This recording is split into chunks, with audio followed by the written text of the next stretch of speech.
I was born in El Paso, Texas, while my parents were there under special orders of Congress. Operation Paperclip. They were living in William Beaumont Annex housing at Fort Bliss with the Werner von Braun team. About half of the team were taken by bus daily out to White Sands Proving Grounds so that they could share with captains of industry and professors and various ones that were interested in what is this unique thing, this rocket that they built back in Germany during the war.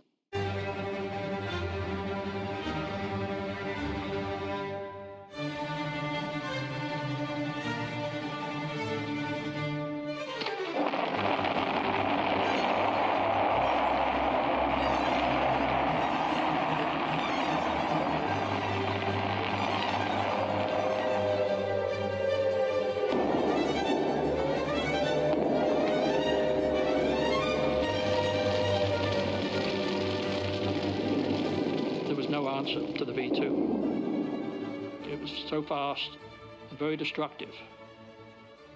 I was born in 1936, so I remember the war pretty well. Grew up through the Blitz in Portsmouth. Had my first experience with injury when a V1 came down on my street. It killed all the neighbors and my uncle. It was kind of strange. I'm on the receiving end of the vengeance weapons of Germany. And 20 years later, I'm sitting with Werner von Braun in the blockhouse. Von Braun was primarily the V2. If the Germans had had it a year or more earlier, it could have made an effect on the results of the war.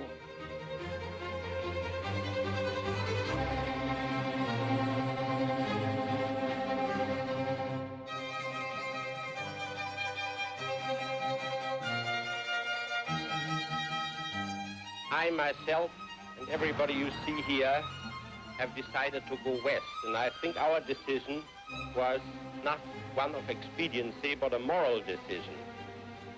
We knew that we had created a new means of warfare, and the question as to what victorious nation we were willing to entrust this brainchild of ours was a moral decision more than anything else.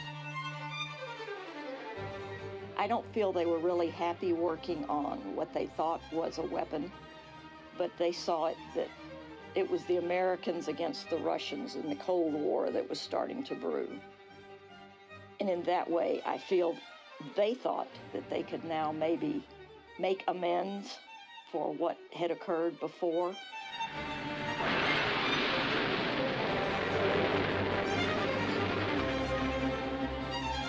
The V2 was streets ahead of its time. That rocket was the foundation for the Redstone rocket. The Redstone stepped into the Jupiter. We then took a Jupiter tank and 8 Redstone rockets and built a Saturn I. Then we took that whole concept and built the Saturn V. And von Braun had his hand in that from day one.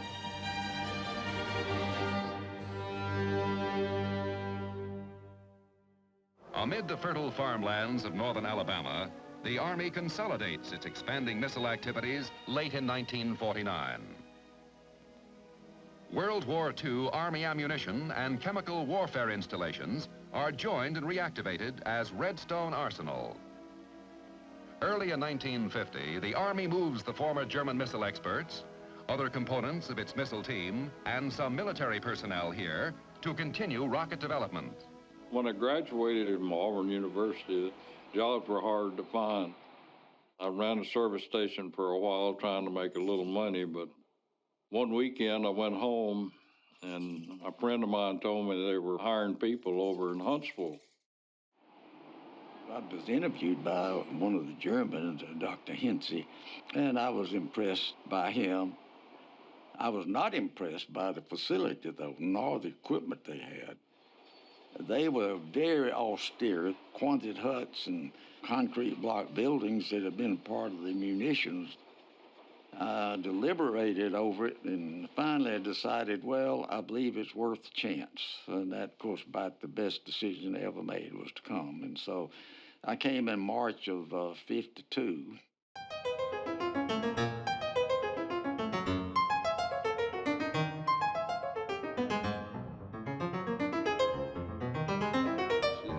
Germans had been exposed to several vehicles when they were white sands, so I think they pretty much had in mind the Redstone. What the Russians did, we had to counter. And the Russians, we had heard, had a 200-mile range guided missile. We assembled and checked out that Redstone vehicle, and then they would carry it over to the test stand and do the firing. Blast!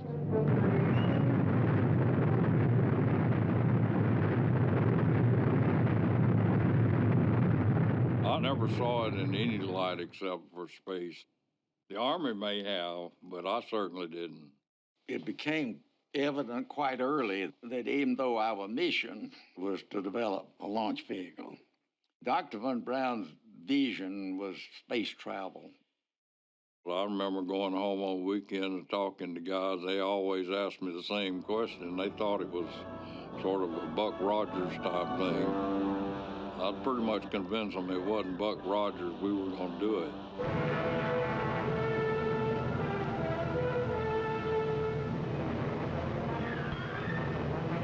Moscow newspapers were first. Then headlines around the world echoed the news. Russia had blasted a man-made moon into outer space. On every continent and in every land, the story of Sputnik 1 dominated the front pages. In its orbit, 560 miles above the Earth, the satellite reached a speed of 18,000 miles an hour, circling the globe once every 96 minutes. I was still in graduate school down at LSU when the Russians put up Sputnik. It was just a shock to the entire country. I've never seen it that way before. The Americans realized that here was technology that they could not stop. It was almost panic in the street. We were all peeved off because we had just launched a Redstone, which we had to put a dummy fourth stage in it to keep it from orbiting. Eisenhower didn't want the Germans to put up a satellite. So they let a whole new contract to the Navy, and the Navy built a completely new rocket to put up a satellite about the size of a grapefruit. The only rationale I can think of is that they were trying to keep civilian space travel and military separate, but they had extreme difficulties.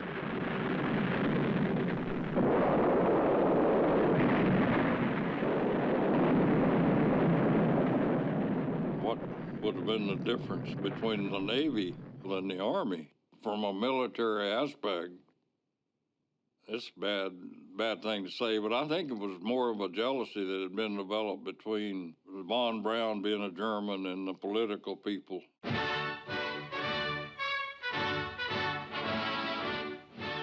President Smith of the United Press, Russia has launched an Earth satellite. I asked you, sir, what are we going to do about it? The Soviets have proved again, and indeed, this launching of the satellite proves that they can hurl an object, but there are a lot of other things in the scientific inquiry that are not yet answered and which we are pushing ahead to answer. Eisenhower thought it was a joke, but a month later the Russians put the dog up, and it was a several-ton spacecraft, and it shocked everybody. And that's when the Army got to go ahead. Good morning, gentlemen. Be seated, please. I have a very important announcement for you.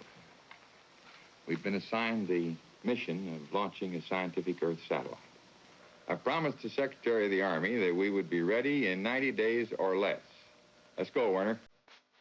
But Darius knew that we had the capability with our little Redstone, and so he authorized us to build an extra rocket that would be used specifically to put up a satellite. And we did. We designed it and built it, and it was all done in a secret.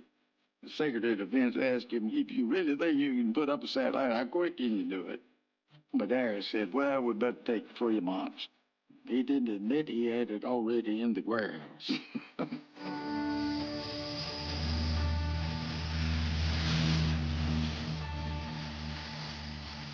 This is Roger, Command. My command mark for time will be X minus 75 had a lot of confidence. You know, we had thoroughly tested every part of that vehicle. Of course, I won't deny that I wasn't a little bit on the nervous side. After all, it was a little different than just putting the vehicle in the air. I was chief of electrical on the ground. I just knew that that stuff was ready. I'm sure that's the same feeling all of them had. 5, 4, 3, 2, 1. Fire command! Fire command! Ignition! Maintain! Lift off! Lift off!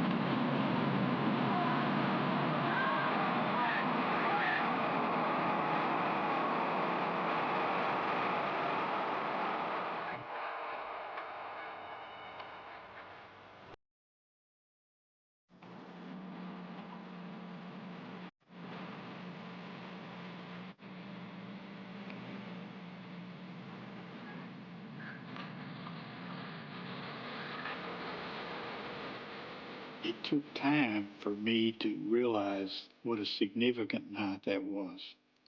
I was 16. We were at a golf course. It was where all the high schoolers went to make out. My brother comes roaring in and just shouts, "We've put up the first American satellite." You know, most of them don't use the word satellite back then. And they're having a celebration downtown. The whole idea was, let's go downtown and party. It was on my birthday. Here's this one little square with the old courthouse around it. All the firecrackers going off. And I was thinking, what are they doing there burning that scarecrow? I said, that's Charles E. Wilson, our Secretary of Defense, who let the Russians beat us.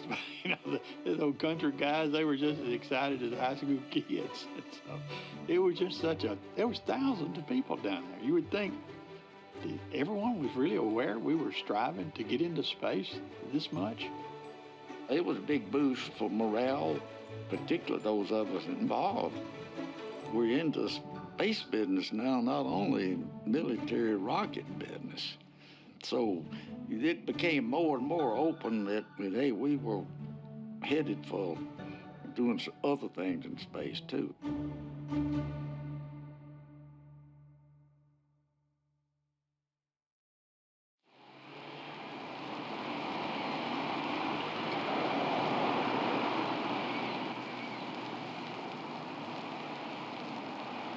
There was a sea change at that point in time. People knew that space was going to be where it happened. And so there was a lot of pressure to do what needed to be done. In the beginning, it was just too hectic to think about myself. I had one child right after another. I didn't have time to think of what I wanted. But then when my daughters all got in school, and I had this time to myself, I thought, gosh, I would really like to be part of the space program. I got involved in a science fair, the first ever one, I think, here at Titusville High School.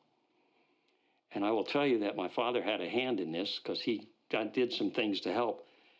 But I had a display of a rocket engine.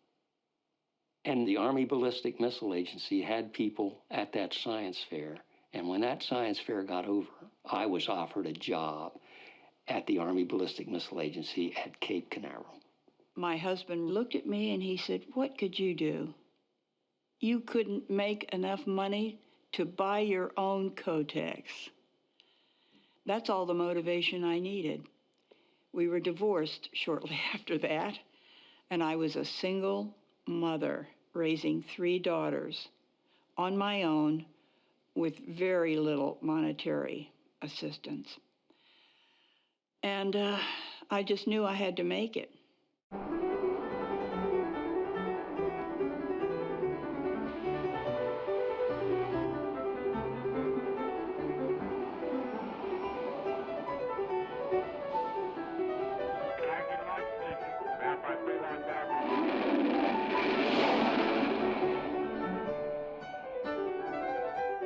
It was a launch every 3rd or 4th day, or a test every day. I was a civilian employee, and I got to be a technician. My first impression was it was kind of like a big family. I was really taken in. I was the youngest guy by far, 17 years old. And I didn't know A from Z, but they were willing to teach me. It was special. They cared about whether I was going to be successful or not. I took a job as a Kelly girl, and you probably don't know what that is.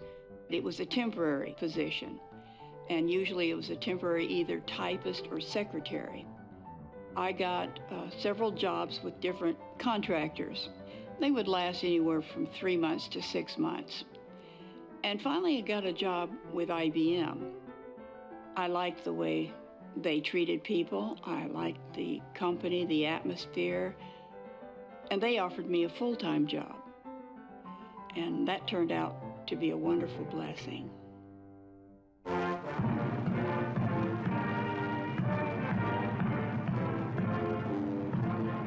Ladies and gentlemen, the President of the United States.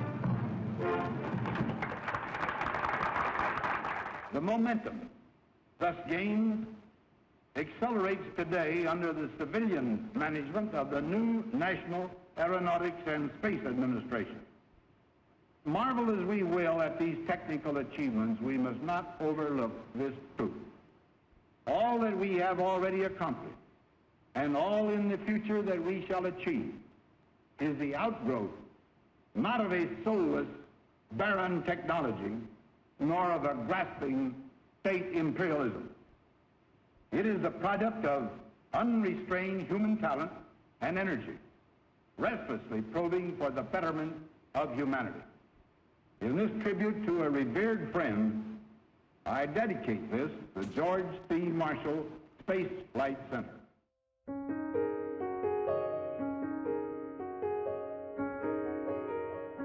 I'm in my second year now. I still don't know a lot. And we all get transferred from the Army Ballistic Missile Agency into this new agency called NASA.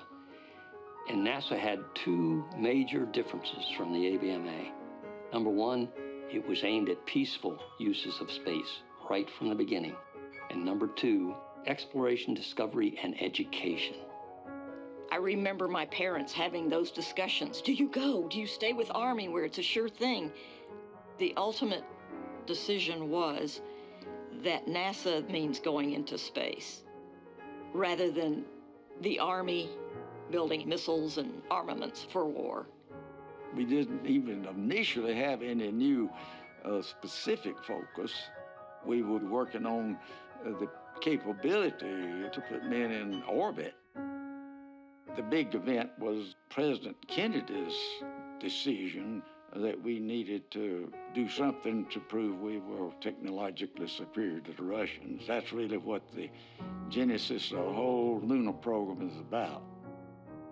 Well, I was very impressed with him. I remember when he laid out the goal, let's go to the moon in 10 years and return safely back to Earth. I mean, that was the kind of goal and the kind of thing that you could get yourself attached to. It was a big deal in the South, and I guess gave people hope, which was the biggest thing. You know, once there's hope, you can make a lot of stuff happen. It was just an incredibly exciting challenge that the country was put on notice to do this and to do it within a particular time and to commit. In May of '61, I think it was, all we'd flown was Shepard on a suborbital flight. And here we are, you know, making plans to go to the moon within 9 years, basically. And, you know, at that stage of the industry, I thought, I don't know how we're ever going to do that. Von Braun was essentially dancing in the street, you know. He's finally arrived. He's got a real mission now to get man in space in a serious way. But it was interesting. The guys down in the ranks would say, what? How are we going to do this? I don't think I was savvy enough to understand what the real implications were at that point in time. I was savvy enough to know that that meant there was a real thread of power and ambition and challenge that would become a part of my life. Even though I realize that this is, in some measure, an act of faith and vision, for we do not now know what benefits await us. But if I were to say, my fellow citizens, that we shall send to the moon, 240,000 miles away, a giant rocket more than 300 feet tall, made of new metal alloys, some of which have not yet been invented, and do all this and do it right, and do it first before this decade is out, then we must be bold.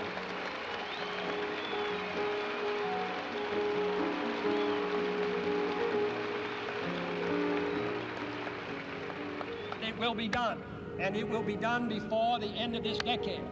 And therefore, as we set sail, we ask God's blessing on the most hazardous and dangerous and greatest adventure on which man has ever embarked.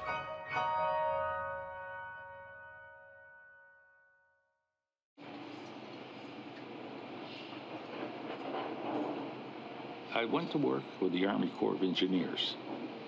It was either one of the generals or a colonel that came out and said, JFK wants to put a man on the moon. They're going to build a space center in Florida. Any volunteers?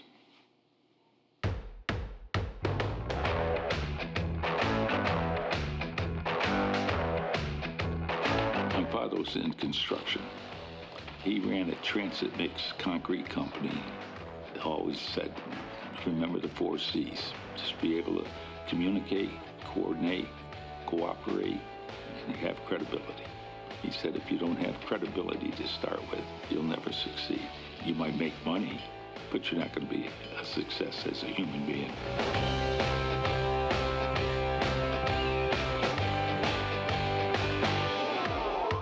It was just boondocks when we got here. I mean, 2-lane road into an awful lot of orange groves. The Corps of Engineers had a real estate office, and they were buying a lot of property on Merritt Island. It's not actually an island, it's a peninsula.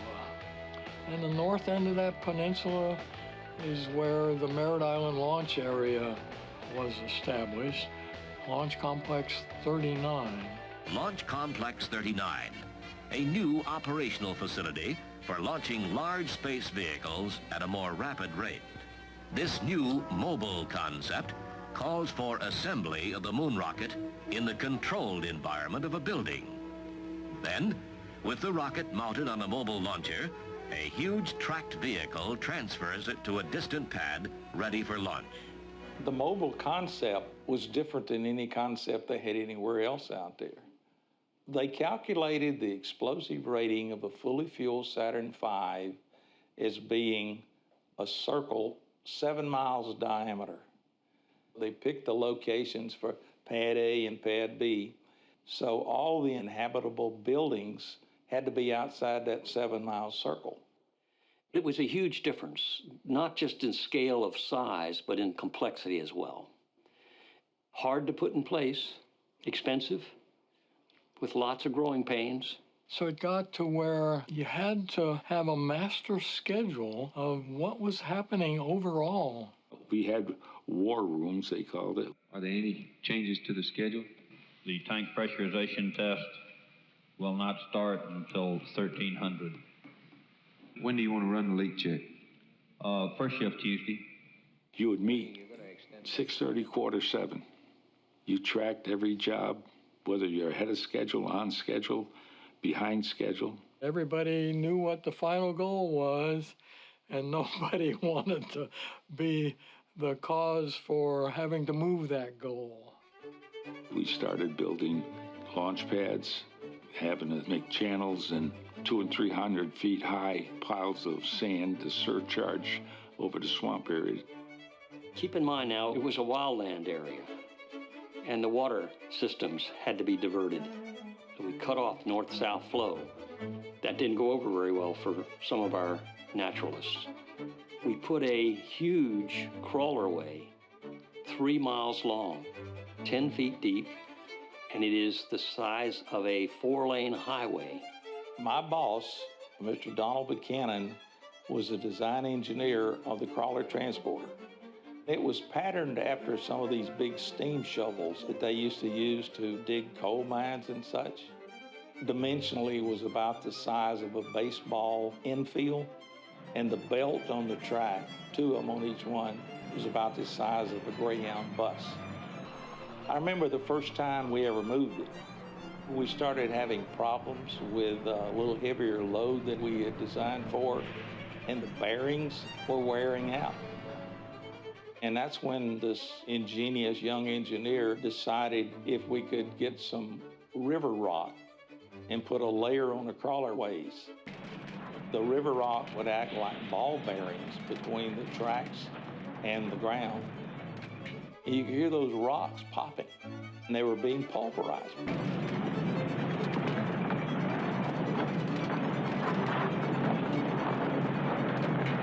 And we've used that river rock ever since to save our bearings. That was only a part of it. The Launch Control Center was a part of it. The launch pads themselves, 50 feet above sea level, underneath a whole catacomb of wires and piping.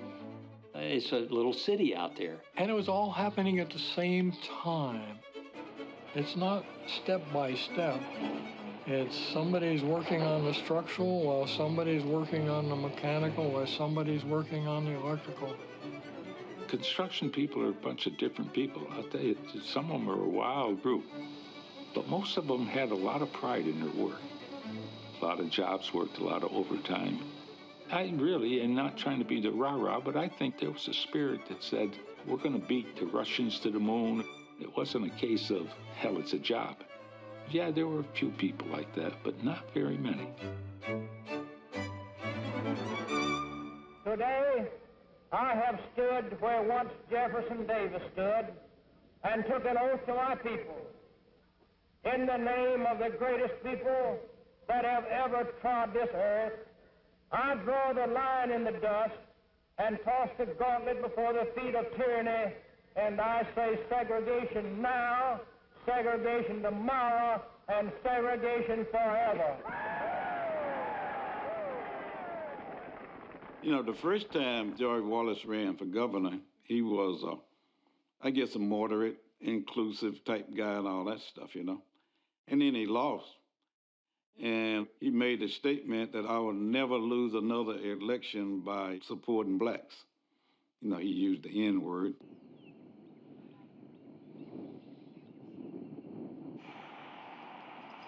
We lived on Pulaski Pike.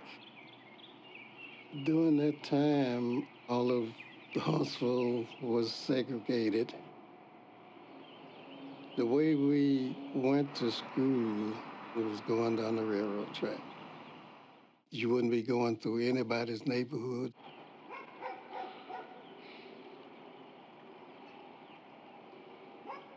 If you didn't have at least 8 students taking a class, the state of Alabama wouldn't pay for it.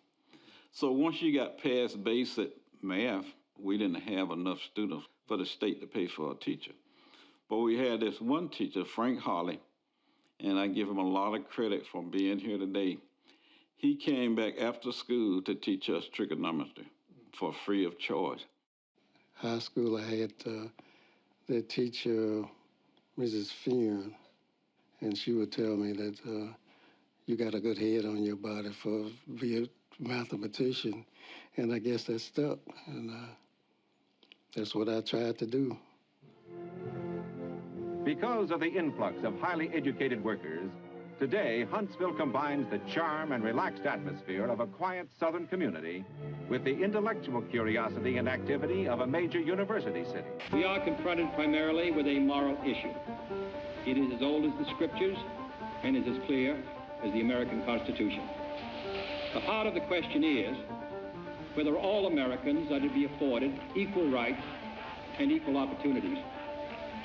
Whether we are going to treat our fellow Americans as we want to be treated. Now the time has come for this nation to fulfill its promise. The events in Birmingham and elsewhere have so increased the cries for equality that no city or state or legislative body can prudently choose to ignore them. A great change is at hand, and our task, our obligation, is to make that revolution, that change, peaceful and constructive for all. President John F. Kennedy issued Executive Order 10-925 establishing a new program of equal employment opportunity in the federal service. Its meaning is quite clear. As federal employees, you should be mindful that the executive order, like the Civil Service Act, carries with it a strong injunction against discriminatory acts in the federal service. Marshall got threatened that if they didn't do a better job of integrating, they was going to move the space center somewhere else. They didn't want to lose all those jobs and all that stuff. So that's money always makes a difference in getting things changed, you know.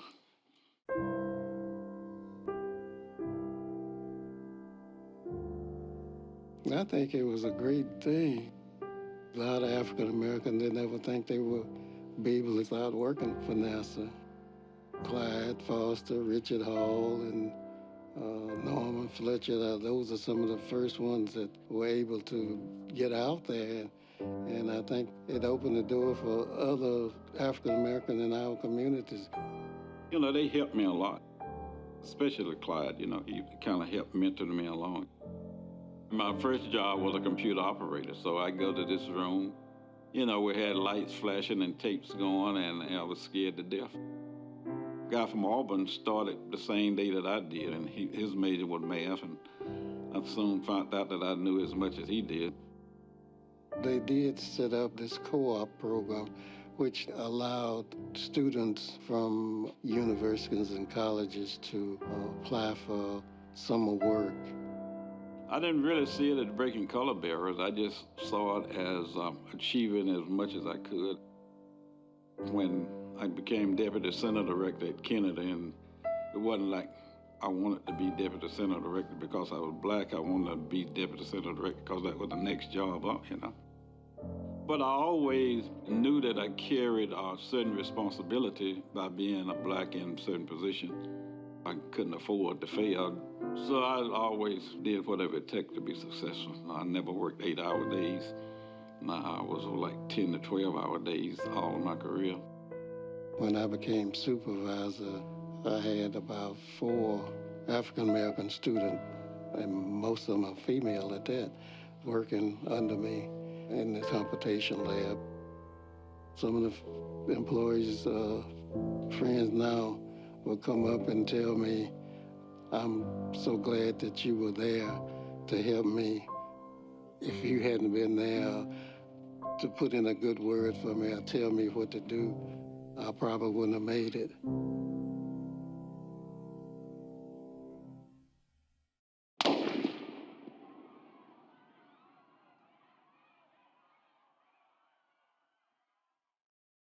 I was in the laboratory.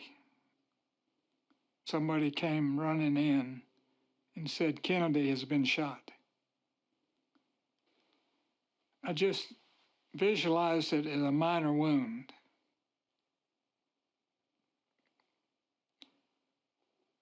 We could hardly believe it.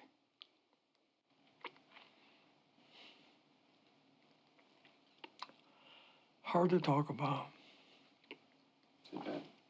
But, you know, it just wasn't right. And we were all affected by it. It made me feel a degree of insignificance. If people who are in the limelight, who are doing great things, can be so easily disposed of, then who am I? It just kind of put that in perspective. There's a price for notoriety. When you get to be known, there's a vulnerability. Assassination is one of them. That's the ultimate vulnerability. Especially if you're doing something that's against the grain of a certain set of people. You know, this was a guy that we as black people had hung our hopes on, that was going to, you know, change things and make life better for us. And all of a sudden he was gone, you know. I don't know, maybe I was so shocked over the event, I didn't even think a whole lot about its effect on the space program. We certainly lost the one man that was our biggest fan, because we were all working toward fulfilling his dream. His dream had become our dream. The greatest leader of our time has been struck down by the foulest deed of our time. No words are sad enough to express our sense of loss. No words are strong enough to express our determination to continue the forward thrust of America that he began.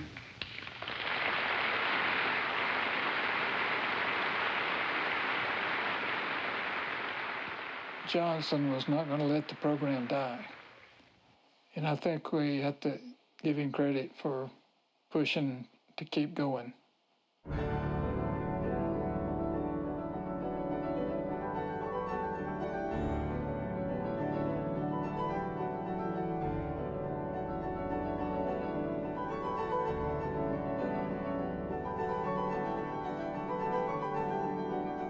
The dream of conquering the vastness of space. This is our challenge. Not to hesitate, not to pause, not to turn about and linger over this evil moment, but to continue on our course so that we may fulfill the destiny that history has set for us.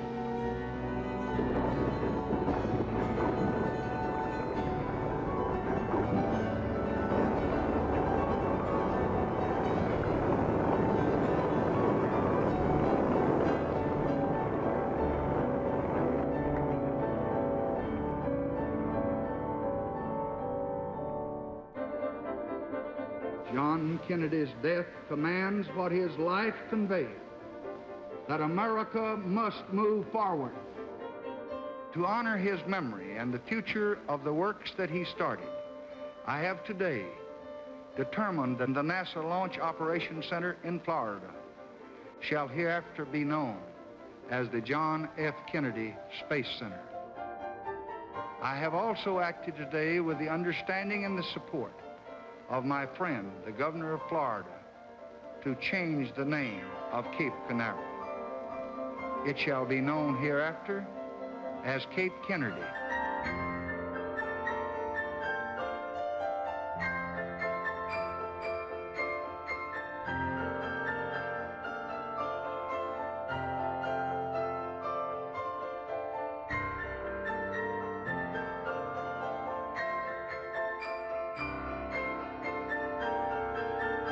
I would have paid for the job. It was so wonderful. Just the excitement. Every time I'd go through the gates of Kennedy Space Center and show my badge, I thought I was the luckiest person in the world. I was called a communications specialist. I wrote all the press releases. I interviewed engineers and programmers and top personnel. It took some education, but finally I understood that the I-beamers there did the final system testing for the IU, the instrument unit, which provided the navigation and trajectory for the Saturn V. I was in awe, to tell you the truth. I was in awe because I had no sense before getting to Kennedy Space Center what it would be like. I was a part of the telemetrics department, and Dr. Blaine Sweat, I'll never forget him. He was my department manager. He made it very clear. He says, I love excellence. I want people who are going to come in here and not only help us to achieve our objective, but to bring what wisdom you have to help us improve upon that. Now, I'm biased. I did my master's and my doctorate in management, okay? And I will tell you that the technical feats were fabulous. The organization feats were equally fabulous. To be able to put together a team made up of all these different companies and organizations that would function together, and that happened during Apollo. It had to. How would you grow it at the size and speed that it needed to without bringing a lot of different people in?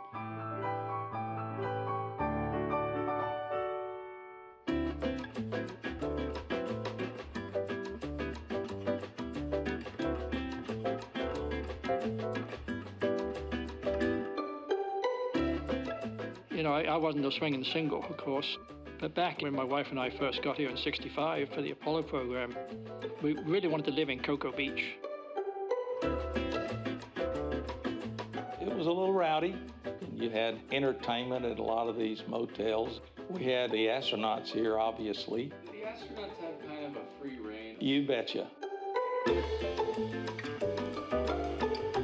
It was commonplace for those guys to get in that sports car and run these roads around here. A lot of them, us workers included, we'd work hard during the daytime, but at night when we wanted to relax, we'd play hard. Our adventure was the mousetrap. The mousetrap. The mousetrap. The rat house. The mousetrap. Mousetrap. Mousetrap, yeah. I wasn't in that crowd, but I was aware of what was happening. It was like a who's who in the space program. On Fridays, anyone that came in with their tie still on got it cut off. There would be a lot of hooping and hollering. We talked about things and we laughed about things. It never occurred to me that an environment could be so caught up in this commitment, because I hadn't seen that like that before. The dynamics of Kennedy Space Center was unity. Everybody said, you're a team member. You play a role in helping us to be successful.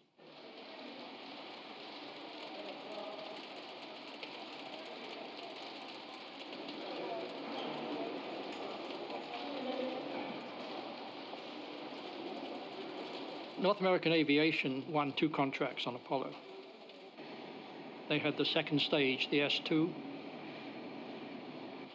and they had the command and service module.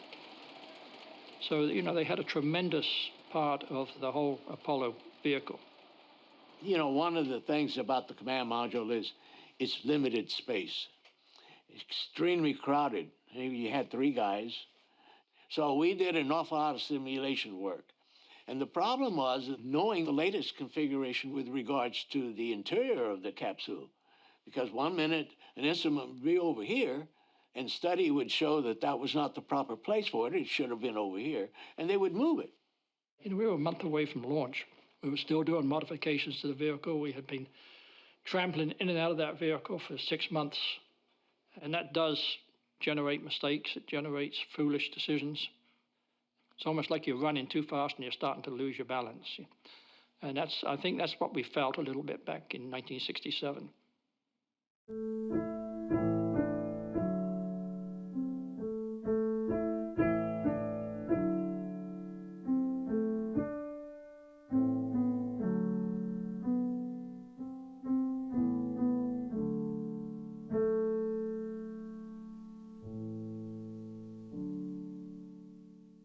That night, I was on station, and I just finished running a simulated static fire with Gus Grissom and Skip Chauvin as the test conductor.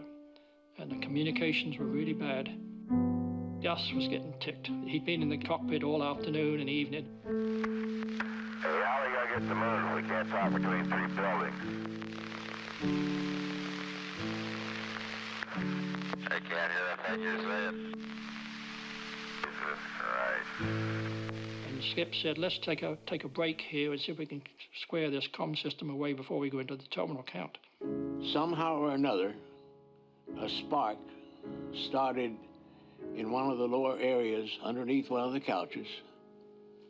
And unfortunately, we had saturated the atmosphere inside that capsule with 100% oxygen. That was based on the heritage of both Mercury and Gemini, even though Mercury and Gemini were a very small volume compared to the Apollo capsule. And when you're in 100% oxygen and something ignites, it's almost like an explosion. We had discussed the procedure for getting out of the capsule in an emergency, and the NASA wanted a redundant system. They wanted a hatch on the outside that opened to the outside, and they wanted a hatch on the inside that opened to the inside. When the fire started, however, the pressure was so great that it just made it seal that much tighter. Ed White was a strong man. There was no way in the world that he could possibly get that hatch off. The pressure vessel actually ruptured, and the fire blew out of all the ports on the outside of the command module. Burned technicians outside, set papers on fire. It didn't last very long, but they knew that they were in trouble.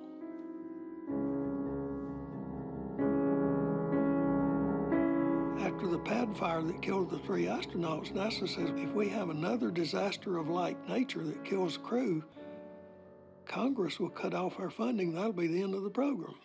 And that was true. Everybody had that attitude. They knew that it was that close to the end of the program. It didn't take long before our orders came through. This isn't going to happen again. We're going to take another look at everything. And everything, I mean everything.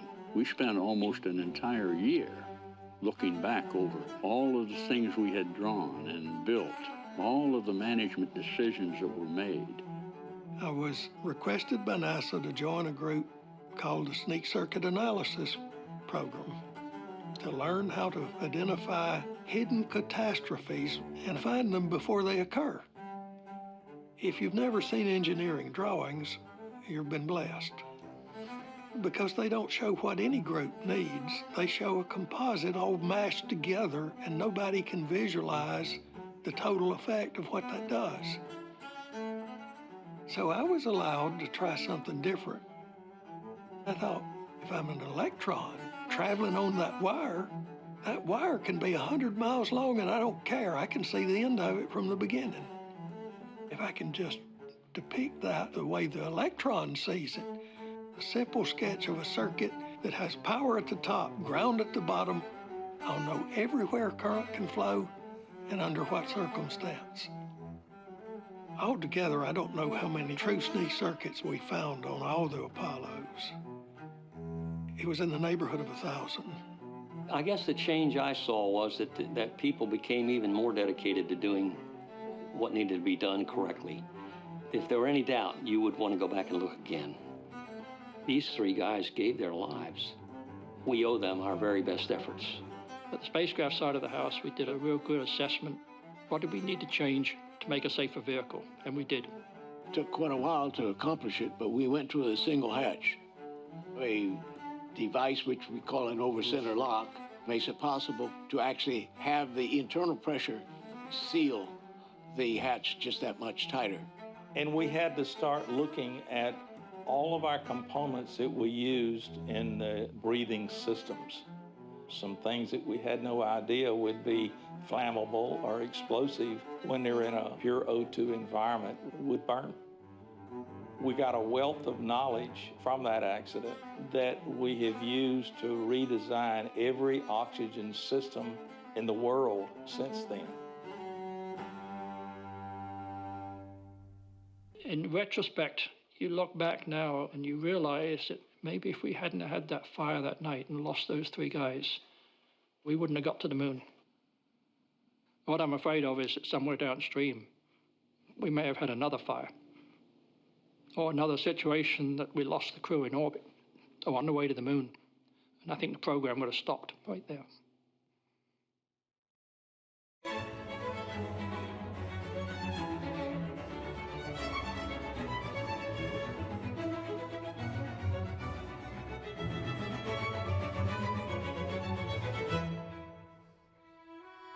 Mind-boggling. I have always seen it piecemeal.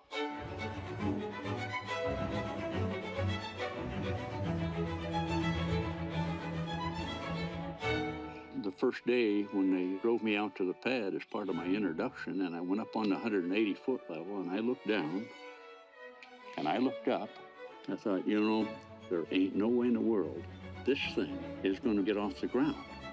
7 million pounds. How could it ever get off the ground? I took one look from the top of the pad, and this is the pad where Apollo 11 was going to lift off someday.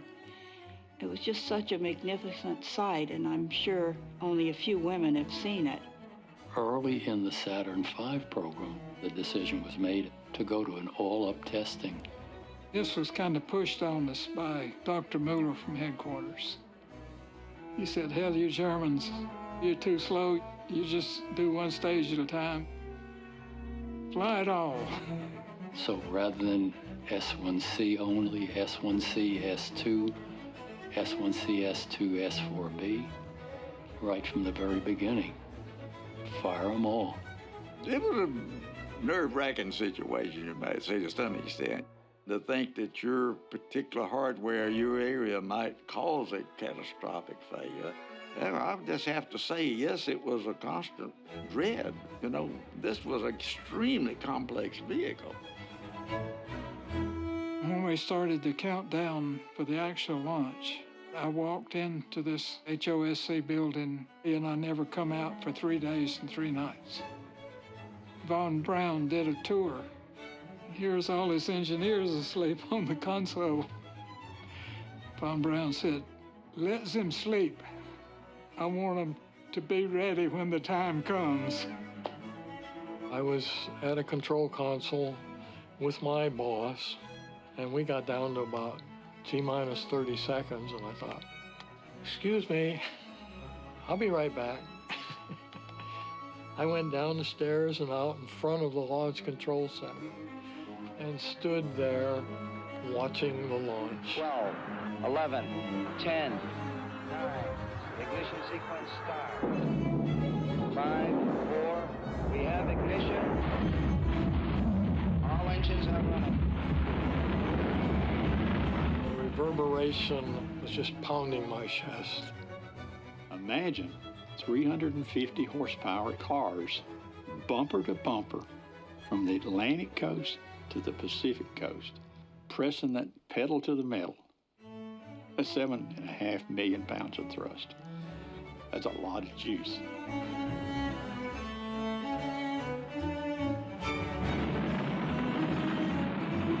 And when it did finally go, it was so frustratingly slow.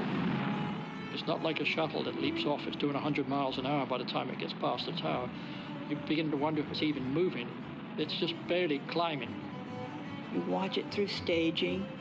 You think of all the hours that went into that, all the work, all the contemplation, the arguments, the changes, and it worked.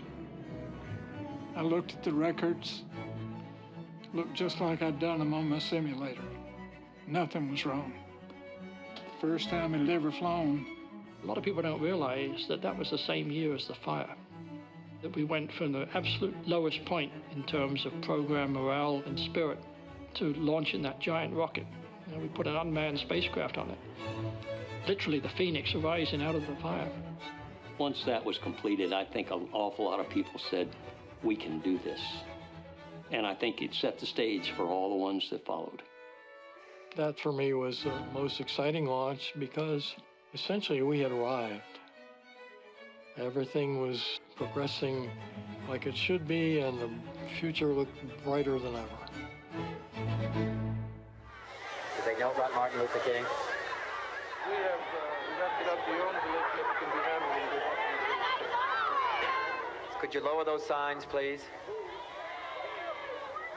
I have some very sad news for all of you, and I think sad news for all of our fellow citizens and people who love peace all over the world. And that is that Martin Luther King was shot and was killed tonight in Memphis.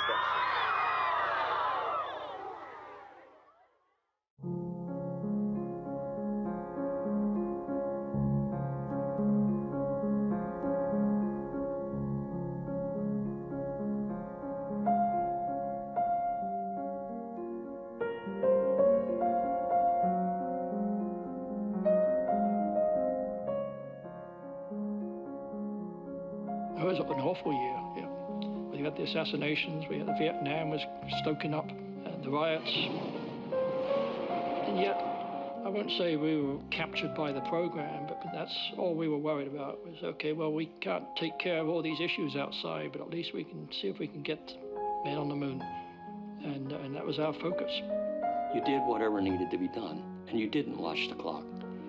There were times when I spent more than a 24-hour shift at the Kennedy Space Center. So I miss some of my kids' upbringing. People weren't being forced to work these long hours, but they did so by choice. And I think they were so engrossed with what they were doing and the need to accomplish the work. When 8 hours ended, they didn't want to quit. I love my job.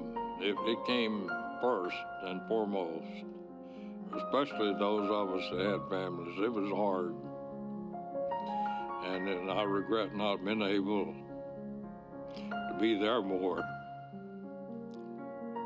Well, probably the most dramatic change was in my personal life. It was almost like I was married to Apollo. It eventually resulted in a divorce. My former wife and my 2 daughters went back to England. I sometimes wonder how my children grew up. I just don't remember a lot of the events in their lives. I too suffered from having to go through a divorce. I hate to think it is a space program, and again, we each have our reasons to have to go through that event. But there were a lot of divorces here.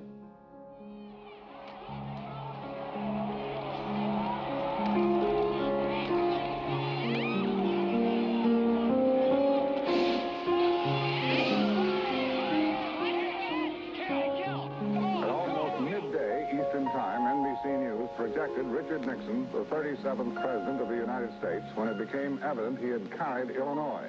Having lost a close one 8 years ago and having won a close one this year, I can say this: winning's a lot more fun.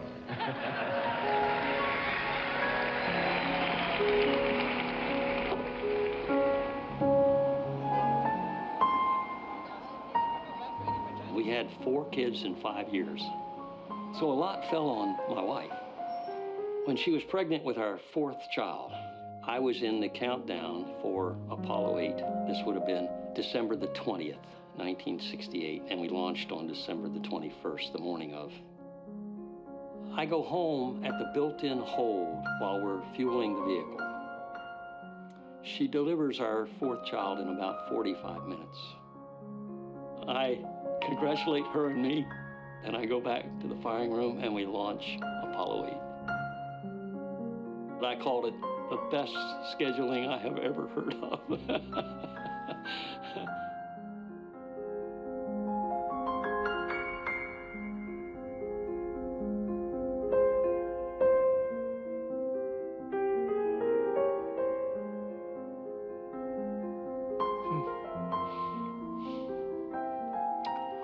Well, I'll start with what I was doing. When Apollo 8 was getting ready to launch, I was doing the testing off of the VAB, and I got the news that my father died.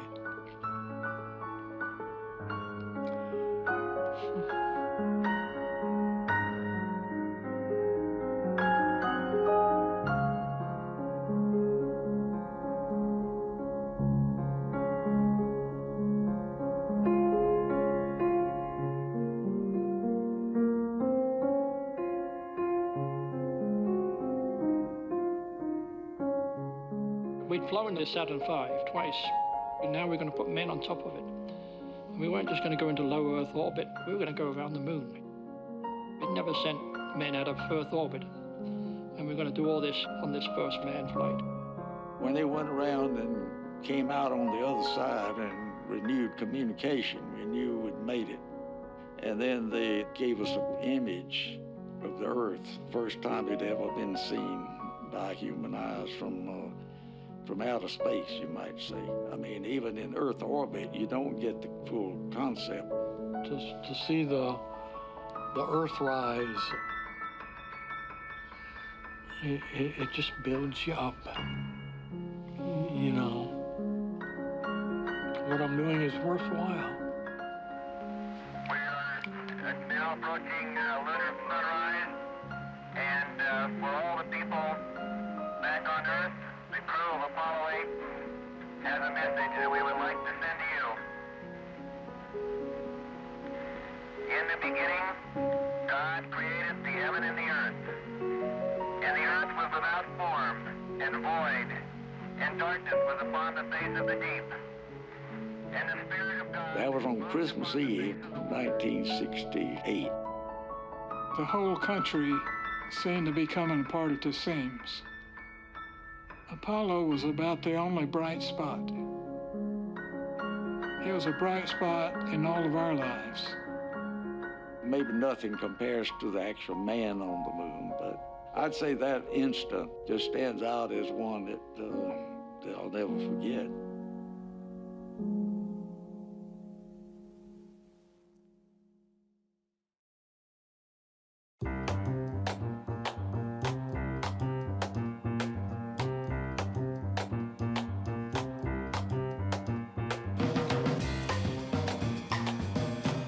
Apollo 11 was special because we knew we were going to land on the moon, but it wasn't really very different from a launch vehicle standpoint.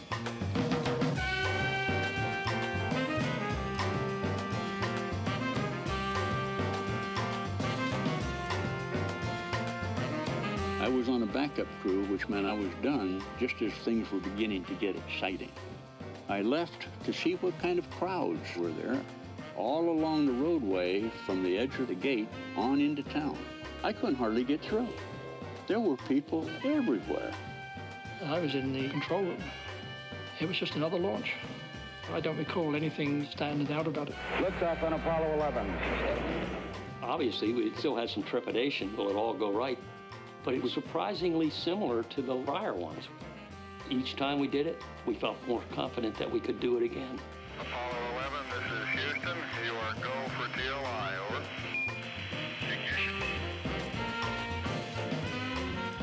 Confirm ignition, and the thrusters go. All right, things look real close. I was at work, and I knew it was going to happen that day. So I told my manager I was going home. He didn't argue with me.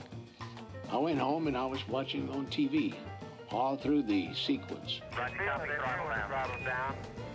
Set him in the simulator. The main thing I remember is why in heaven's name did they choose to do it sometime after midnight?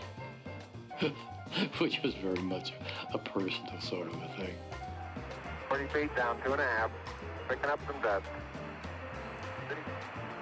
Contact light. Okay, engine stop. ACA at a descent. Mode control both auto, descent, engine command override off. I don't recall the exact hour, but it was like 3 o'clock in the morning.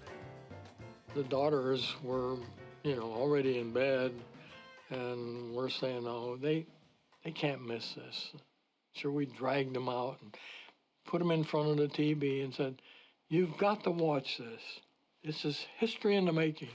Okay, Neil, we can see you coming down the ladder now. Neil, we can see you coming. I think they're thankful, but at the time, all they wanted to do was sleep.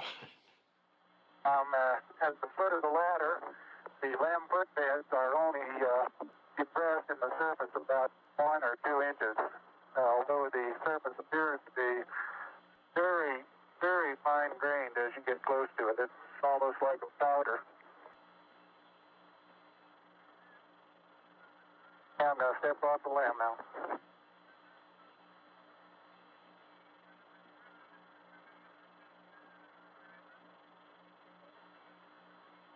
That's one small step for man, one giant leap for mankind.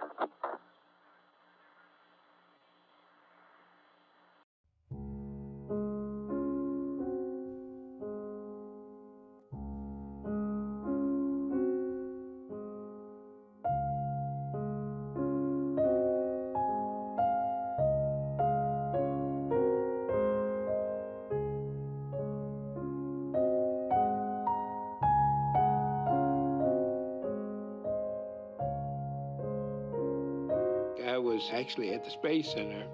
We were on the top floor of the Central Instrumentation Facility, and I tell you what, it was like an eruption of joy.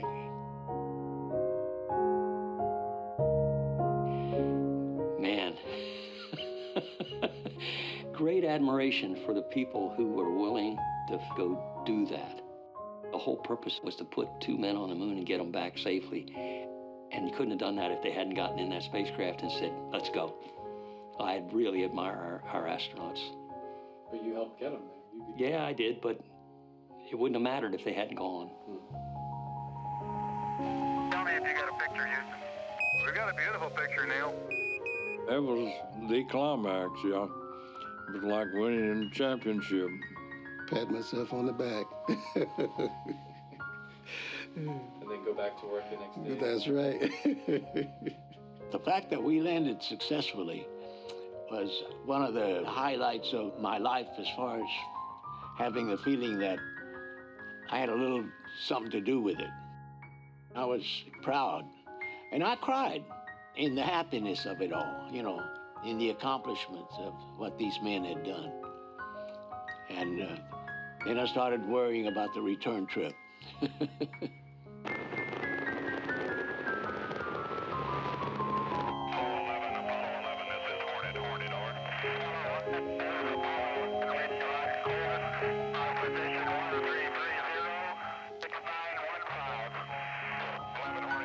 I didn't really take a deep breath until that. I think everybody felt that. Get them back on ground and let them have their parade.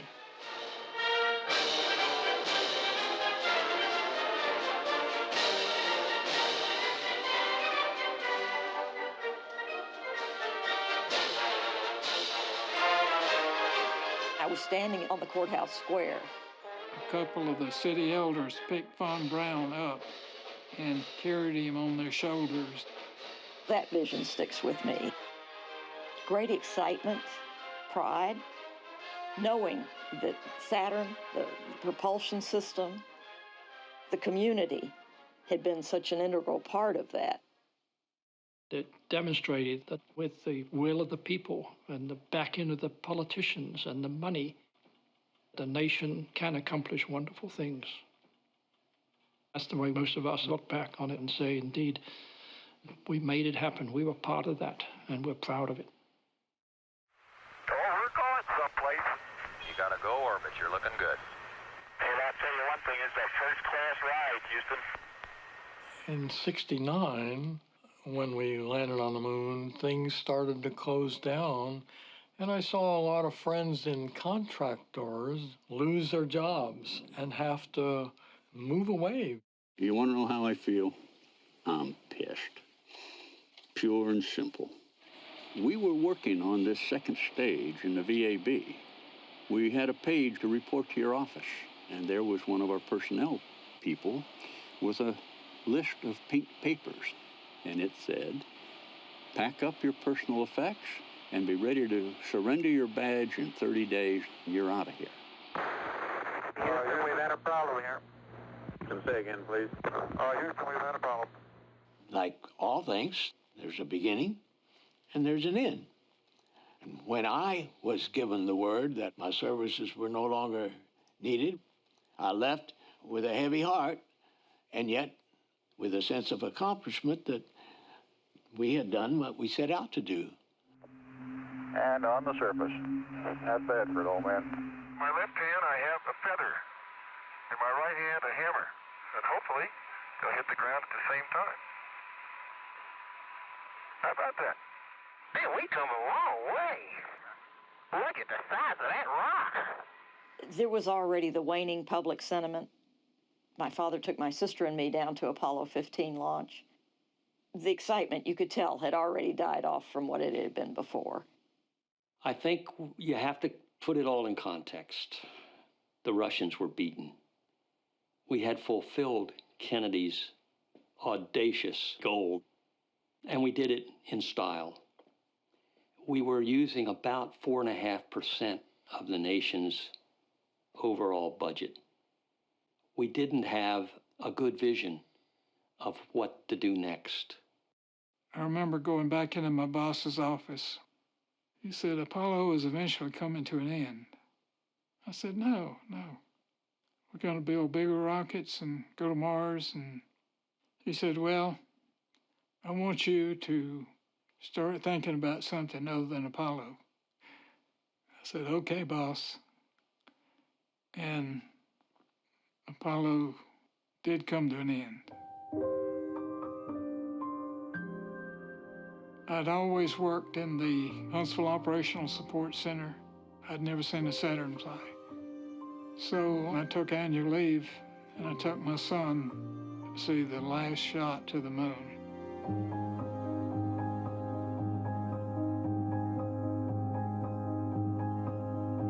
Miles away, sitting out on all this wasteland, here was this tall, slim Saturn. Pure white, so white you could hardly look at it. The countdown continuing to move along smoothly. T-minus 90 seconds. There were tens of thousands of people out there. No matter how late it was, if there was a delay, nobody cared. 8, 7, ignition sequence started. All engines are started. When the countdown went down to 0, you could see all the fire and the smoke. Fire as bright as a welding torch. And smoke just blowing for miles.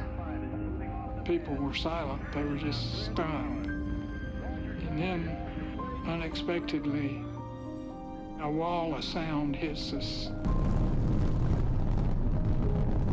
People were staggering, trying to stand up like they were on a ship, rocking in the waves. You could see their lips moving. But even from that distance, it was so loud that you could hear nothing but that sound.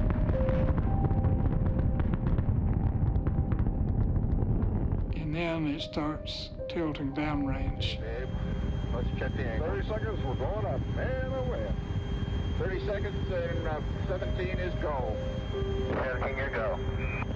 And then it was over. We didn't know it was all over, but it was all over then.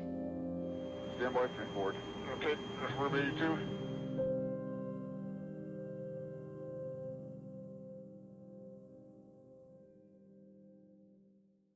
We all realize that the first lunar landing will be a hard act to follow. There's only one moon, and I'm afraid we can't offer many more spectaculars like that in the years to come. The interest and the attention of the space program will now be turned to put all that new capability to use for Earth-related applications for the benefit of man, for the benefit of the taxpayer and his less favored brother in underdeveloped and hungry countries. When it ended, this brilliant team, this one-of-a-lifetime team, was split up. And we had brilliant engineers who started selling typewriters. When you lose the team, you start from 0. We lost the team. People with the correct educational backgrounds, people with the right characteristics in terms of their dedication. People with a lot of hope in their hearts to want to succeed. And the young people, you know, Apollo was done by people 30 and under primarily. So you had all these folks that's willing to work 12, 18 hours a day to make this happen. And I just don't see another project out there like that. You know, I wasn't an integral part of it. I had my job, which was to write about these brilliant people. And I felt like I was the witness. I was the voice. I think it's the greatest technological team that's ever been formed. I have no hesitation in saying the Apollo program was good for the nation. It created new management philosophies, new management approaches, a lot of technical breakthroughs. And camaraderie. The nation came together. There were 500,000 people involved. That's what we need. We need national goals, not unlike the Apollo program. Apply it to health, apply it to education. Bring everybody in on the act. They can have a sense of pride, a sense of belonging, a sense of ownership, and a sense of responsibility. I think the potential's there. I don't know how to make the case for enough people because we have currently, I guess, a real focus on individual that attitude's not going to cut it if we're trying to reach beyond ourselves. And so you go back to Apollo and say, what made it special? Why did it happen? What can we do today that puts us back on a track like we had? And maybe one of us will come up with an answer. It may not be the answer, but it's one of them. Let's go down that road and see what we find.